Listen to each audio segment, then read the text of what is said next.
তোমাদের জন্য আবারও নিয়ে চলে এসেছি নতুন একটা রেসিপি, মুগ পুলি। তোমরা যারা পিঠে বানাতে পারো না তারাও বানাতে পারবে। So let's continue the video.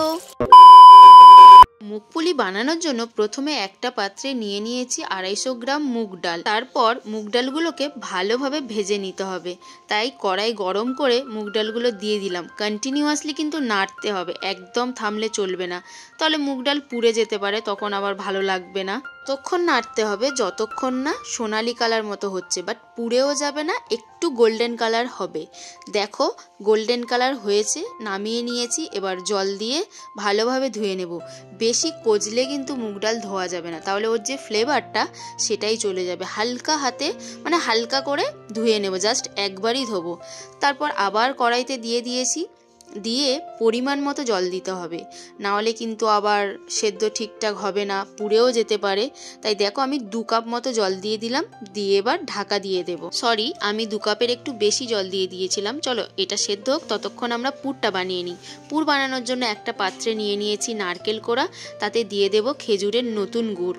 বেশ ভালো লাগে কিন্তু। অল্প একটু গুড় দিয়ে, তাতে গুড়টা একটু বেশি দেব, তারপরে দিয়ে দেব চিনি। চিনির পরিমাণটা কমই থাকবে গুড়ের তুলনায়। যাই হোক, গুড়টা দিয়ে ভালোভাবে মেখে নিতে হবে। মেখে কিন্তু ওই চিনিটা মেল্ট হওয়া পর্যন্ত রেখে দিতে হবে 5-10 মিনিট মতো, তার থেকে বেশি না রাখলেও চলবে। তারপর একটা কড়াই গরম করে দিয়ে দিয়েছি যে পুরটা আমরা মেখে রেখেছিলাম, সেটাই দিয়ে দিলাম।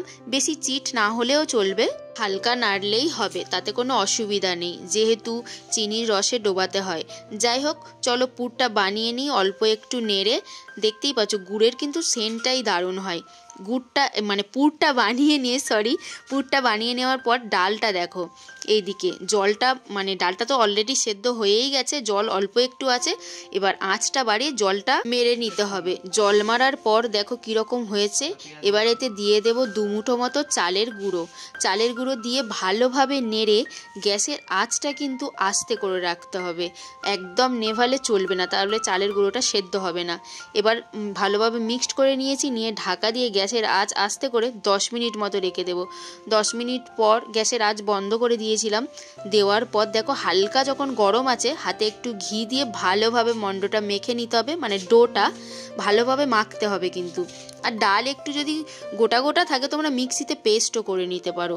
তারপর মেখে ভালোভাবে লেচি কেটে নিয়েছি। তোমরা যে যেমন পিঠের সাইজ করতে চাও সেরকম অনুযায়ী লেচি কেটে নিতে পারো। আমি একটু মিডিয়াম সাইজ পছন্দ করি, সেই কারণে মিডিয়াম সাইজ করে ঢাকা দিয়ে দিয়েছি।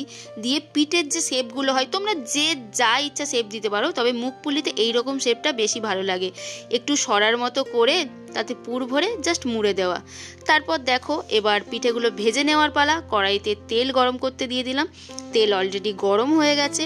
এবার পিঠেগুলো আস্তে আস্তে ছেড়ে দেবো। আরও একটা কথা, কড়াইয়ের তেল কিন্তু মিডিয়াম আঁচে রাখতে হবে, বেশি লো করা যাবে না, আর একসাথে বেশি পিঠে ভাজা যাবে না, তাহলে তেল ঠান্ডা হয়ে সব তেল টেনে নেবে, বেশি ভালোও লাগবে না। এই দেখো তোমাদের যেটা বলছিলাম, কোটিং ছাড়া ভাজলে কিন্তু এইরকম ফেটে যাবে যদি উল্টো পাল্টা হয়। আমারও ফার্স্ট টাইম ছিল, এরকম ফেটে গেছে। পরে কি হলো দেখো, পরে আমরা কি করেছিলাম, ময়দার কোটিং করে নিয়েছিলাম। ময়দার কোটিং করে যখন ভেজেছি, খেতেও সুস্বাদু হয়েছিল, আর কোটিং ছাড়ার থেকে অনেক ভালো, আর ভেঙেও যায়নি। তারপর দেখো চিনির রসে ডোবানোর পালা। 1 কাপ চিনি নিয়ে অল্প একটু জল দিয়ে গলিয়ে নিয়েছি। নেওয়ার পর সমস্ত ভাজা পিঠেগুলো দিয়ে মিক্সড করে ঠান্ডা হওয়া পর্যন্ত রেখে দিয়েছি। চলো এবার তোমাদের দেখাই যে কীরকম হলো। পিঠেগুলো কিন্তু সিরিয়াসলি বলছি দারুণ খেতে হয়েছিল, আমাদের তো বেশি ভালো লেগেছে। তোমরা অবশ্যই বাড়িতে ট্রাই করে আমাকে কমেন্ট বক্সে জানিও যে তোমাদের কেমন লাগলো। আমার তো ফার্স্ট টাইম ছিল, বেশ ভালো হয়েছিল। Tata, bye, love you all guys.